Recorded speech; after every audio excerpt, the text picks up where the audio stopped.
Facebook, social media provide a very important platform for people to talk to a lot of people they couldn't otherwise talk to politically. Yeah. Or at least about potential politics. That is important. But the question is what builds from there. And we must never forget the government will be watching Facebook too.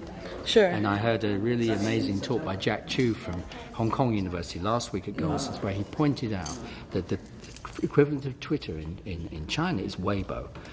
And that platform, he argues, is the best surveillance mechanism a government has ever invented to know what is coming politically before it happens. And it is what happened in Egypt as well, isn't it? That's the right. Government we have to remember the governments have the resources to be smarter than us, and they are already onto this, and we need to think about the implications of that. And there's also the American, what was his name? The prison stuff, the prison. Snowden. Yeah. So these are things we must never forget because we have no one from government in the room here. So it's comforting to think, hey, they're not watching. It doesn't matter. We can just do this. But as he pointed out, we now have like a coliseum where everything we can do is seen before we even know it's seen.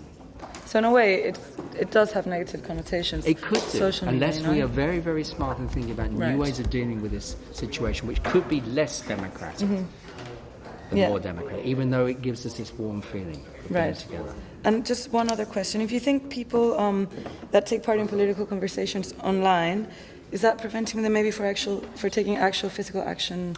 That I don't think is happening, and I think the debates around whether there was that, if you like, economic cost of being online. People lose time, so as a result they can't have time for action. I don't think there's any evidence for that.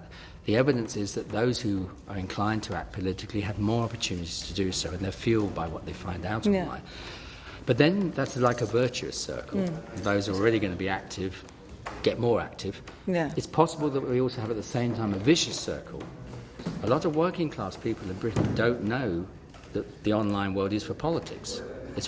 Many people regard it as for shopping. Because no one has ever told them otherwise. If that's the case, you could have a vicious circle at the same time as a virtuous circle. So the elite becomes more reinforced and feels better about itself. And we are all members of the elite by being in this room and doing a degree and teaching in a degree and so on. Those who are not in the elite may not know what we're talking about. So we need to be ready for those sad but complicated possibilities.